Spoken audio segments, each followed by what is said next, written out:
자, 오늘도 모인 하나님의 귀한 성도들이 함께 한 마음으로 하나님께 영광 돌리는 귀한 시간 되기를 간절히 바랍니다.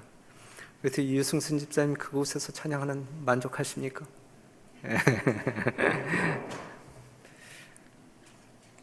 느헤미야 9장 6절에 있는 말씀을 보겠습니다.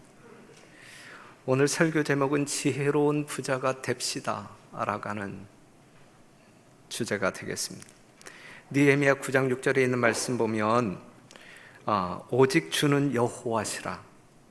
하늘과 하늘들의 하늘과 일월 성신과 땅과 땅 위의 만물과 바다와 그 가운데 모든 것을 지으시고 다 보존하시오니 모든 천군이 주께 경배하나이다. 우리가 하나님을 경배하는 이유 분명히 알고 있듯이 하나님이 창조주이시기 때문에 우리의 예배를 받으시기에 합당하다. 죄로 인하여 죽을 수밖에 없었지만 십자가에서 우리를 구원하여 주신 구세주이기에 우리의 경배를 받으시기에 합당하다라고 하는 사실을 우리는 알고 이해하시길 하나님을 경배하기 위하여 이 자리에 있습니다. 2021년 마지막 12월이 되었습니다. 기분이 어떠하십니까? 코로나 확진자가 5,000명을 넘나들고 있습니다. 돌파 감염, 변이 바이러스 오미크론. 어떤 기분이십니까? 뒤숭숭하죠? 혼돈의 시대, 두려움의 시대가 계속 이어지는 것 같습니다. 그래서 다시 한번 여러분들에게 강조하지만 재림의 소망이 여러분들의 심령 속에서, 저의 심령 속에서 폭발했으면 좋겠습니다. 팍 터졌으면 좋겠습니다. 우리의 믿음이 하나님께 고정되고 집중되기를 간절히 바랍니다. 하루를 마감할 때, 한 달을 마감할 때, 1년을 마감할 때, 그리고 여러분들의 전 인생을 마감할 때 하나님께 감사함으로 행복했으면 좋겠습니다. 우리 별내교 모든 성도들이 그러한 마침의 시간들이 순간순간 있게 되기를 간절히 바랍니다. 성경을 보게 되면 부자 청년의 이야기, 우리가 마르고 닳도록 듣는 이야기 있어요. 마태복음 19장 21절에서 22절에 있는 말씀을 보면 예수께서 가라사대 내가 온전하고자 할진대 가서 내 소유를 팔아 가난한 자들을 주라. 그리하면 하늘에서 보화가 내게 이르리라.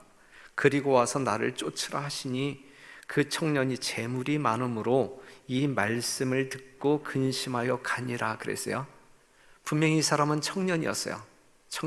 부자였어요. 그렇죠? 청년이었고 부자였었는데 똑똑한 부자였을까? 아니면 어리석은 부자였을까? 예수께서는 그의 품성 가운데 있는 환부를 보여주셨다 그랬어요. 이 부자 청년의 마음 가운데 있는 그것을 보여주셨다. 그는 마음속에 한 가지 우상을 간직하고 있었다. 즉 세상이 곧 그가 숭배하는 신이었다. 그는 모든 계명을 지켰다고 말했으나 실상은 그 모든 계명의 정신이 되고 생명이 되는 근본 원칙을 망각하고 있었다. 그는 하나님과 사랑에 대한 진정한 사랑을 갖고 있지 않았다. 이것의 결핍이 그로 하여금 천국에 들어가게 할 수 있는 모든 조건의 결핍을 의미하고 있었다. 그는 자신을 사랑하고 세상 재물을 사랑함으로 하늘의 원칙과 조화되지 못하였다. 하늘의 원칙과 조화되지 못함으로 말미암아 하늘을 잃어버렸다 이것이죠. 우리가 이 땅에 사는 동안에 가난하게 살든 부하게 살든 하나님께서 주시는 축복대로 생애할 때에 우리의 마음 자체가 하나님의 사랑과 하늘에서 살기에 아름다운 조화를 이룰 때 그러한 사람들이 하늘에서 영원한 삶을 누리게 될 것이다 라고 하는 사실을 말해주고 있습니다. 모든 사람은 각자에게 어떠한 희생이 요구되어질 때 그 본심이 나타나는 경우들이 많아요. 잠깐의 현실적인 욕심을 버리지 못하여 영생을 포기하는 사람들을 어리석다라고 성경은 말하고 있습니다. 여러분들은 어떠한 생애를 살고 계십니까? 주신 분이 있고 주신 것이 있어요. 눈에 보이는 재물이 눈에 보이지 않는 영생보다 더 위력이 있다고 생각하는 사람들이 참 많아요. 세상 가운데. 그래서 주신 하나님보다 주신 재물을 선택하는 어리석은 사람들이 많아요. 한치 앞을 내다보지 못하는 인간의 어리석음이라고 볼 수 있습니다. 이 안식일 하나님을 경배하는 여러분과 저의 마음 가운데는 어떠한 마음을 갖고 있습니까? 이 재림의 시기에 우리 주님께서는 이 말씀을 우리들에게 이렇게 당부해요. 롯의 처를 생각하라. 무릇 자기 목숨을 보존하고자 하는 자는 잃을 것이요 잃는 자는 살리리라 그랬거든요. 하나님께서는 백성들의 품성을 시험하시고자 그들의 믿음에 시련을 주신다. 위급한 때에도 그분을 위하여 서슴지 않고 희생을 하고자 하는 사람들에게 하나님께서 그분의 사업에서 동역자를 삼으시는 영광을 주실 것이다 그랬어요. 위기의 순간일지라도, 모든 것을 희생할 수밖에 없는 그러한 순간일지라도 우리가 하나님을 우선적으로 선택하게 될 때 하나님께서는 우리들을 하나님의 거룩한 동역자로 부르시고 사용하신다라고 하는 말씀이죠. 그리고 밑에서 네 번째 줄에 있는 말씀을 보면 백성들이 소돔을 떠난 롯의 처와 같이 슬프거나 아깝다는 생각에 빠져 있지 아니하고 기쁜 마음으로 그리스도를 위하여 불필요한 것들을 제한하고 그 길을 실행한다면 이 사업은 힘있게 발전할 것이다. 남은 백성들에게 위탁되어진 이 마지막 사업, 이 세상의 종말을 장식할 이 마지막 사업을 우리가 이 롯의 처와 같은 마음이 아닌, 정말 아까워하거나 슬퍼하는 마음이 아닌 정말 헌신의 마음을 가지고 하나님 앞에 충성한다고 하게 되면 우리 하나님께서는 이 사업을 크게 발전시켜 주실 것이다 라는 말씀이거든요. 하나님은 모든 것을 버리라고 요구하실 때가 있어요. 예언적인 역사 가운데 요한계시록 13장을 보게 되면 짐승의 표가 강요되어질 때 모든 것을 포기하라고 하는 때가 있단 말이죠. 그때 그러한 요구를 우리가 받을 때 예수님의 재림이 바로 눈앞에 당도하였기 때문에 하늘 갈 생각으로 말미암아 기뻐할 우리들일까? 아니면 이 롯의 처와 같이 이 세상이 멸망할 운명에 처해 있음에도 불구하고 그리하여 내가 소유했던 모든 것이 정말 불로 말미암아 멸망할 것임에도 불구하고 그것을 바라보며 아까워하고 슬퍼할 자들일까? 이제 이거거든요. 여러분들이 그냥 한번 이렇게 예측해 본다고 하면 여러분들은 어떠한 무리일 것 같아요? 정말 일요일 시험령에 의하여 여러분들의 모든 것을 포기하도록 내놓으라고 요청할 때 우리는 정말 기껍고 즐거운 마음으로 포기하고 하나님께로 달려갈 것인가? 아니면 그것을 붙들고 그거와 함께 멸망할 것인가? 이것이 이제 우리들의 운명이 될 것입니다. 누가복음 12장 16절에서 24절에 있는 말씀 보면 이제 큰 부자가 말이죠. 더 많은 어떤 그 풍년을 맞이해서 상당히 많은 곡식이 쌓여졌을 때에 이제 나온 이야기잖아요. 이제 쌓아놓고 신나게 먹고 놀고 즐기자. 이제 그랬을 때에 주님께서 하신 말씀이 어리석은 자요 20절 오늘 밤에 내 영혼을 도로 찾으리니 그러면 내 예비한 것이 네 것이 되겠느냐 하셨으니 자기를 위하여 재물을 쌓아두고 하나님께 대하여 부요치 못한 자가 이와 같으니라 그랬어요.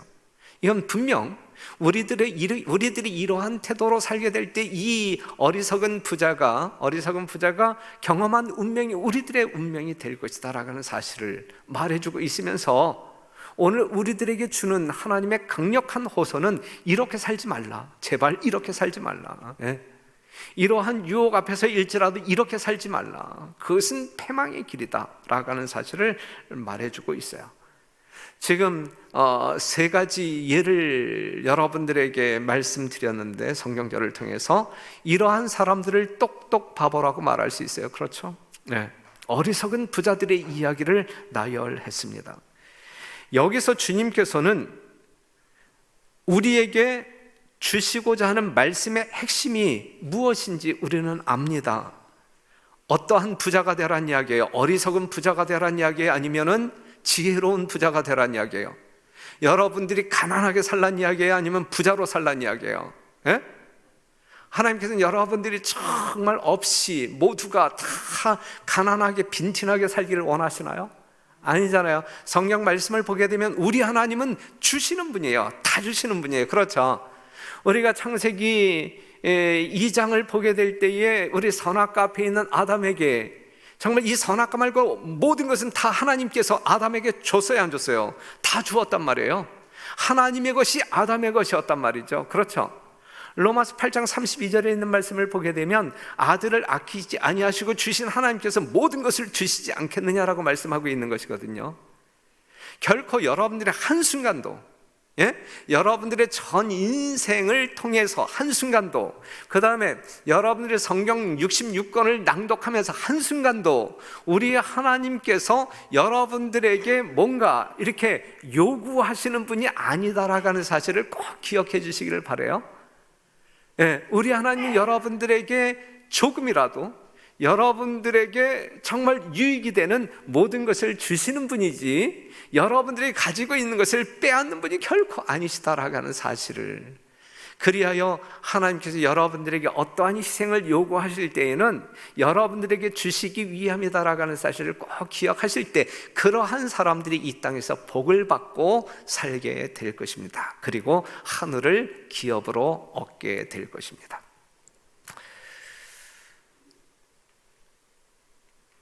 지혜로운 부자들에게는 재물이 삶의 목적이 아니라 삶의 결과임을 알게 됩니다.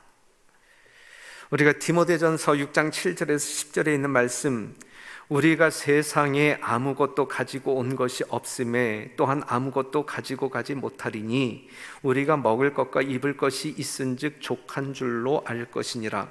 부하려 하는 자들은 시험과 올무와 여러 가지 어리석고 해로운 정욕에 떨어지나니 곧 사람으로 침륜과 멸망에 빠지게 하는 것이라. 돈을 사랑함이 일만하게 뿌리가 되나니 이것을 사모하는 자들이 미혹을 받아 믿음에서 떠나 많은 근심으로써 자기를 찔렀도다 그랬어요. 여기에서의 문제가 뭐예요? 재물이 문제예요? 많은 재물이 문제예요? 많은 재물을 취하려고 하는 게 문제예요? 뭐가 문제죠? 뭐가 문제죠? 하나님께서는 여러분들에게 부요함을 허락하신단 말이에요. 그렇죠? 부요함이 허락되었을 때에 이것이 나에게 진정한 축복으로 이끄는 그러한 매개체가 되느냐, 아니면 하나님께서 주신 그 재물을 사단이 유혹함으로 말미암아 나를 파멸케 하는 저주거리가 되느냐, 이것이 문제거든요. 그렇기 때문에 하나님께서 여러분들에게 주신 재물, 왜 주셨는지에 대한 의도를, 목적을 분명히 이해할 때, 그리고 그 목적대로 우리가 그러한 것들을 사용하게 될 때 우리는 더 큰 투자자 하나님을 계속적으로 만날 수가 있어요. 이 세상 경제 원리에도 정말 신뢰받는 어떠한 기업인에게 많은 사람들은 투자금을 몰아주지 않습니까? 그렇죠? 우리가 이 땅에 하나님의 청지기로 생활하게 될 때에 하나님께서 투자하신 목적대로 우리가 그 재물을 사용하신다고 하게 되면 우리 하나님께서는 더 큰 필요가 생길 때에 더 큰 투자금으로 우리에게 주시지 않겠습니까? 이러한 어떤 그 원리를 여러분들이 이해하시면 참 좋겠습니다. 그래서 재물이 많은 것이 결코 죄가 아닙니다. 그렇죠? 그런데 그 재물을 잘못 사용할 때, 돈 버는 것이 우리의 삶의 목적이 될 때, 재물이 우리의 삶의 목적이 될 때, 그것은 여러분들에게 결코 축복이 되지 아니할 것이다 라고 하는 사실을 기억하시면 좋겠습니다.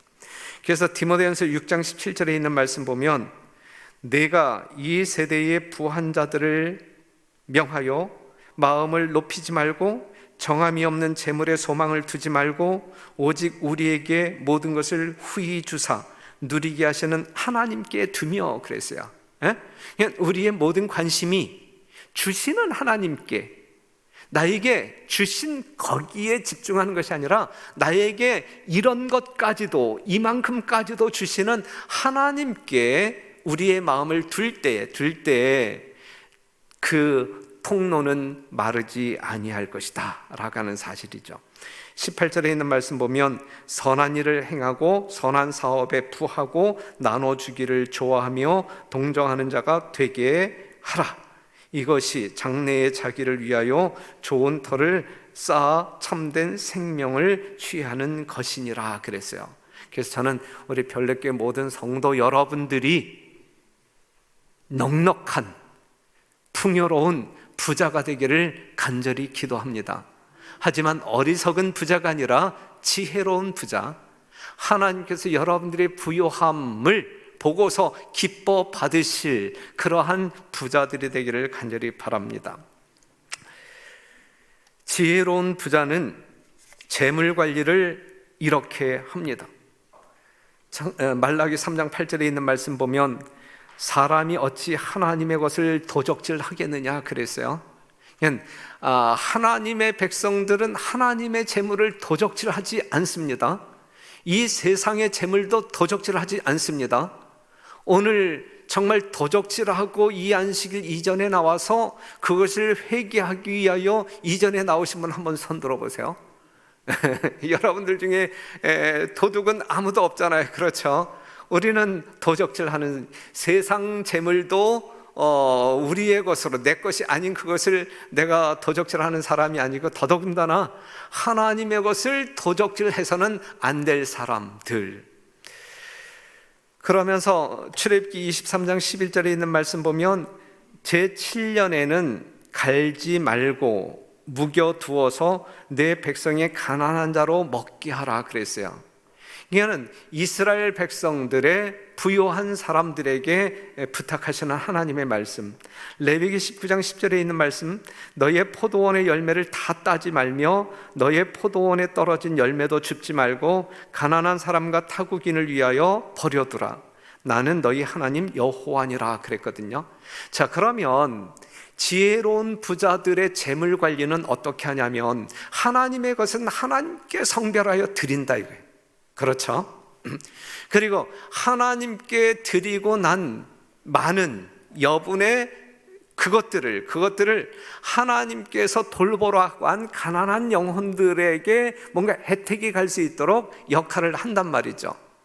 그래서 우리 하나님께서는 우리들에게 헌물을 요구할 때 11금을 요구해요. 그 다음에 11금 이외에 다른 재물을 요구하십니다. 누구를 위하여? 내 이웃의 가난한 자들을 위하여.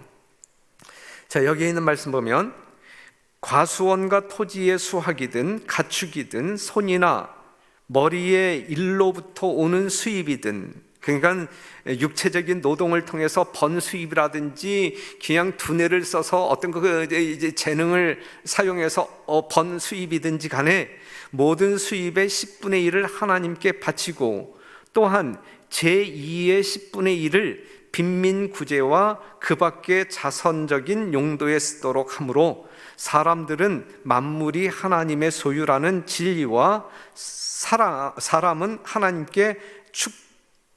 하나님의 축복을 다른 이에게 중개하여 주는 기회를 각각 가지고 있다는 사실을 언제나 깨닫게 한다라고 하는 사실이거든요. 그래서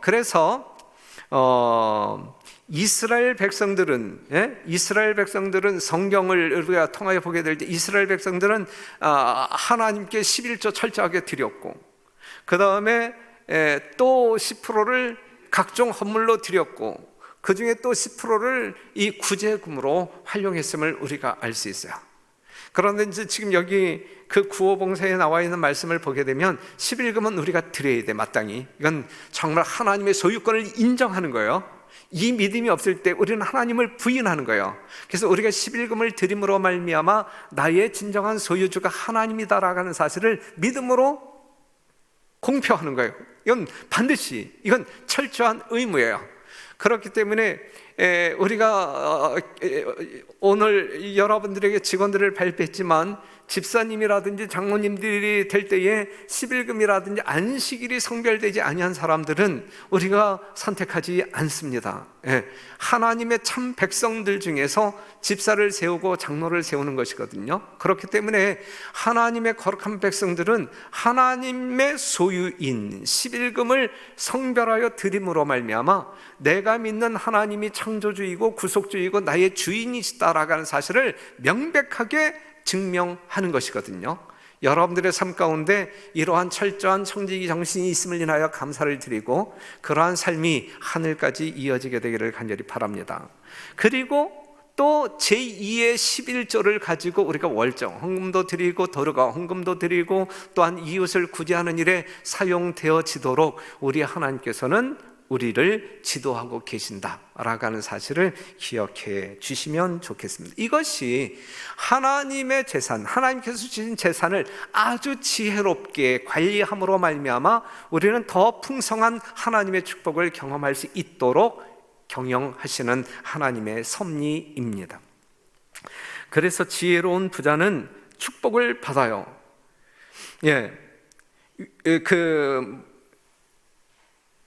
말라기 3장 10절에 있는 말씀을 보게 되면 만군의 여호와가 이르노라 너희의 온전한 11조, 그냥 엉성한 그냥 대략적인 11조가 아니라 온전한 11조를 창고에 들여 나의 집에 양식이 있게 하고 그것으로 나를 시험하여 내가 하늘 문을 열고 너희에게 복을 쌓을 것이 없도록 붙지 아니하나 보라 그랬거든요. 11금을 하나님의 창고에 드리라 그랬어요. 그렇죠? 뺏겠다는 이야기예요? 주시겠다는 이야기예요? 하나님께서 더 주시겠다라고 하는 약속의 말씀을 오해 없이 여러분들이 받아들이고 이해했으면 좋겠습니다. 자, 이 11조 제도는 유대인에게 축복이 되었다 그랬어요. 유대인에게만 아니라 오늘 별내교 모든 성도들에게 11조는 축복이 되는 제도예요. 하나님께서 제정하신 축복의 제도예요. 정말 축복이에요. 이 땅에서도 복을 받고 하늘에서도 복을 받을 수 있는 축복의 제도임을 망각하지 말게 되기를 바라요. 망각하는 순간 우리는 실패하는 영혼이 될 것이고 늘 기억하면서 성실히 순종하게 될 때 우리는 계속적인 축복, 천하보다 귀한 영원한 생명을 잃어버리지 아니하는 당당한 하늘 백성으로서 생애하게 될 것입니다. 자, 이 11조 제도는 유대인에게 축복이 되었다. 만일 그렇지 않다면 하나님께서는 그 제도를 그들에게 주시지 않았을 것이다 그랬어요. 우리 하나님은 이러한 분이에요. 그러므로 그것은 세상 끝날까지 그 제도를 실천하는 자들에게도 역시 축복이 될 것이다. 우리 하늘 아버지께서는 조직적인 자선의 계획을 자신을 부욕해 하시려고 세우신 것이 아니요 인간에게 큰 축복이 되도록 하기 위하여 세우신 것이다. 그는 이 자선의 제도가 인간에게 꼭 필요한 것임을 아셨다 그랬어요. 그러면서 또 다른 말씀 가운데 나는 11조에 대하여 말한다. 그러나 그것은 내 마음이 얼마나 보잘것없어 보이는지, 얼마나 작은 평가인가, 측량할 수 없고 계산할 수 없는 사랑과 희생에 대해서 수학적인 법칙과 시간과 돈과 사랑으로 속량하려는 것은 얼마나 쓸데없는 노력인가. 이 이야기는 뭐냐면 하나님의 창조의 능력과 구원하시는 은혜를 경험한 사람들인데 우리가 내가 가지고 있는 모든 것이 하나님의 것인데 지금 내가 온전한 건강의 모습으로 정말 하나님 앞에서 경배드리고 있는 정말 놀라운 존재들인데 그런데 하나님 앞에서 10분의 1을 논하는 것 자체가 얼마나 우스운 일인가, 이제 이것이거든요. 하나님의 은혜를 생각할 때에 정말 100%를 다 드릴 수 있고 희생할 수 있는 우리들임에도 불구하고 정말 10분의 1을 가지고 이걸 드려야 되나 말아야 되나, 낼까 말까, 정말 장로가 되기 위해서는 내야지, 이런 식으로 논하는 것 자체가 너무 우습고 부끄러운 논쟁이다. 이러한 말씀이거든요. 맞는 말이에요, 틀리는 말이에요? 그렇죠? 예? 우리가 정말 십자가의 놀라운 은혜로 말미암아 구원받은 하늘 백성들이라고 할 때에 11금을 내야 돼. 정말 내가 이렇게 가난한데도 11금을 내야 돼. 야, 이렇게 많은 수익인데 그 중에서 내가 10억을 11금으로 드려야 되는데 꼭 이걸 내야 돼. 이런 식으로 수학적인 계산에 의하여 우리 어떤 그 이기적인 그러한 욕심이 자극을 받는다고 할 때에 그것이 하나님 앞에서 합당하냐 이것이죠. 그것은 아니다. 그건 복받을 마음이 아니다라고 하는 사실이죠. 그래서 지혜로운 부자는 하늘 은행의 계좌를 갖는다 그랬어요. 우리가 말라기 3장 10절에 온전한 11조를 창고에 들여 그랬잖아요. 우리가 드려야 할 창고가 있단 말이에요. 그 다음에 마태복음 6장 20절에 있는 말씀을 보면 오직 너희를 위하여 보물을 하늘에 쌓아두라. 거기는 좀이나 동록이 해하지 못하며 도적이 구멍을 뚫지도 못하고 도적들도 못하느니라. 내 보물 있는 그곳에는 내 마음도 있느니라 그랬어요. 사랑하는 성도 여러분, 여러분들은 하늘 은행에서 발행한 통장을 다 갖고 계십니까? 우리는 분명 이 통장이 있어야 돼요. 예?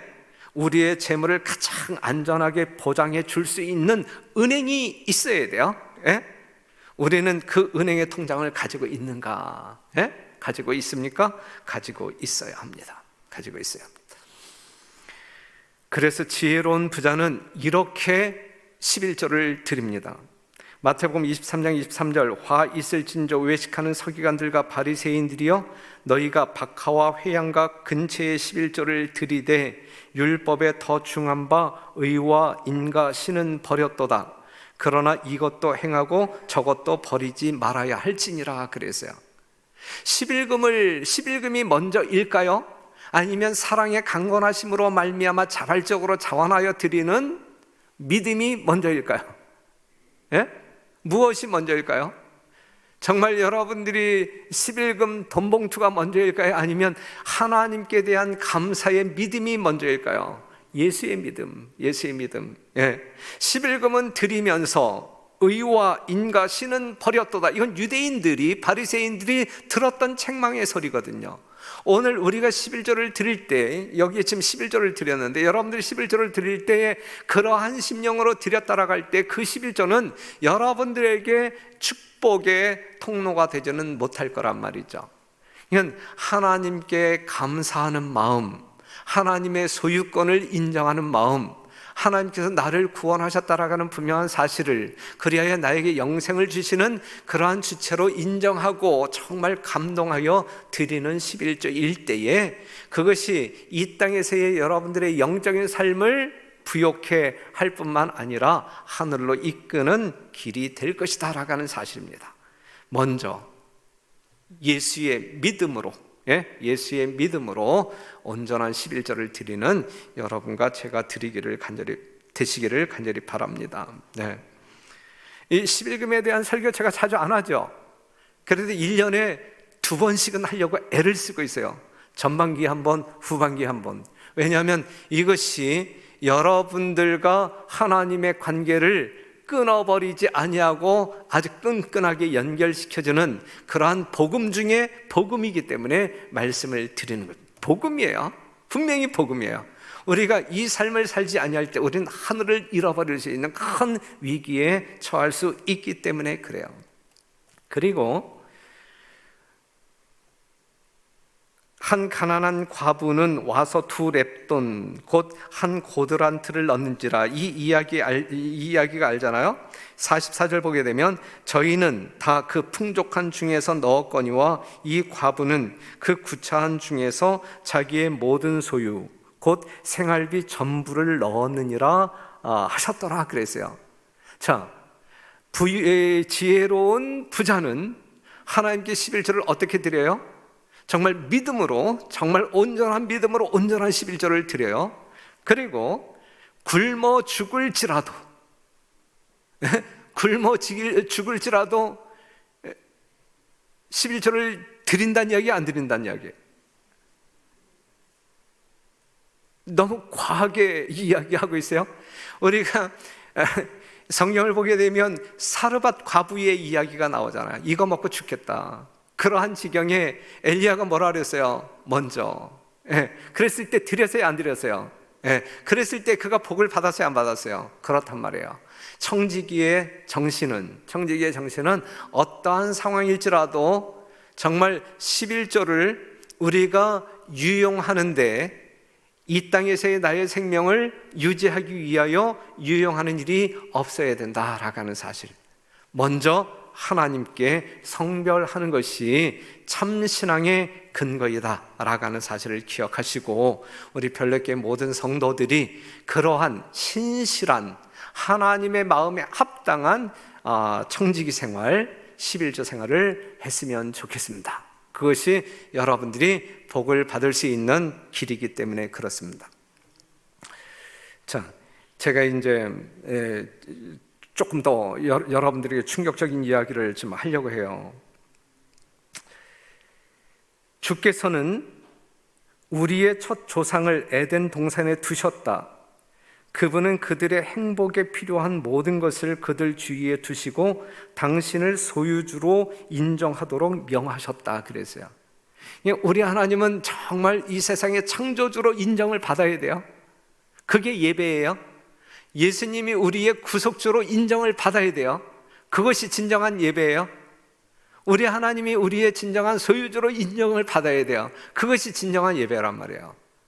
그냥 하나님을 하나님으로 인정하지 아니할 때, 하나님의 정체성을 우리가 부인하게 될 때, 부분적으로 또한 신뢰하지 아니하게 될 때, 그것이 하나님께로부터 제공되어지는 생명력을 공급받을 수 있겠느냐, 이게 어렵단 말이죠. 아니란 말이죠. 그것은 온전한 신앙이 아니란 말이죠.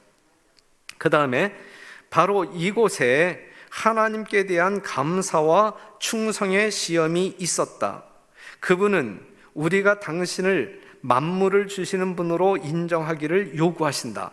주시는 분으로, 만물을 주시는 분으로 인정하기를 요구하신다.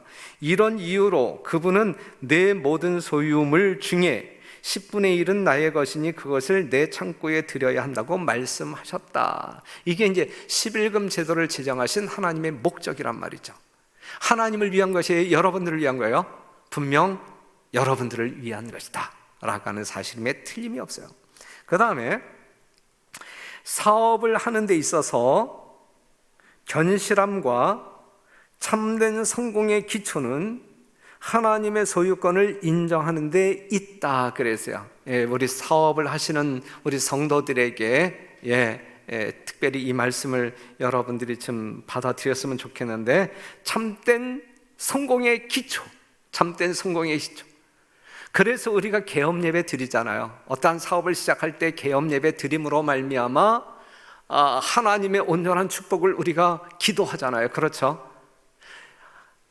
그러한 사람들은 하나님이 나의 주인이시다라고 하는 사실을 인정함으로 예배를 드리게 될 때 우리는 그 축복을 경험할 수 있는 거예요. 그런데 사업을 하는 데 있어서 참된 성공의 기초는 하나님의 소유권을 인정하는 데 있다. 그렇기 때문에 11금을 성별해야 된다라고 하는 말씀이죠. 우리 모두에게 적용되어지는 이야기, 여러분들에게 조금 자극적인 이야기를 제가 이제 인용하고 오늘 말씀을 마치려고 하는데, 우리가 번 것 가운데서 어느 일부라도 소비하기 전에 한번 잘 들어보세요. 그리고 이렇게 살지 못했다고 하면 오늘부터라도 한번 개혁을 시도해 보세요. 우리가 번 것 가운데서 어느 일부라도 소비하기 전에 우리는 하나님께서 요구하시는 그 몫을 떼어내어 그분께 바쳐야 한다. 그렇게 할 때 그 나머지 부분이 우리의 사용에 있어서 축복을 받게 된다. 그러나 사람이 하나님께서 요구하시는 것을 내지 않고 하나님의 것을 도적질할 때는, 뭐 불쾌한 마음이 있지만 성경 표현 그대로니까 하나님의 것을 도적질할 때는 그 수입의 전체가 하나님의 저주가 된다 그랬어요. 상당히 참 이렇게 경영하시는 하나님이 두려운 하나님이신가요? 무서운 하나님이신가요?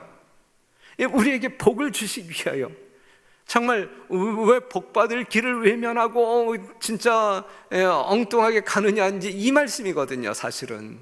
그렇기 때문에 하나님께서 작은 것을 주시든 큰 것을 주시든 그것이 우리의 삶에 진짜 축복이 되었으면 좋겠어요.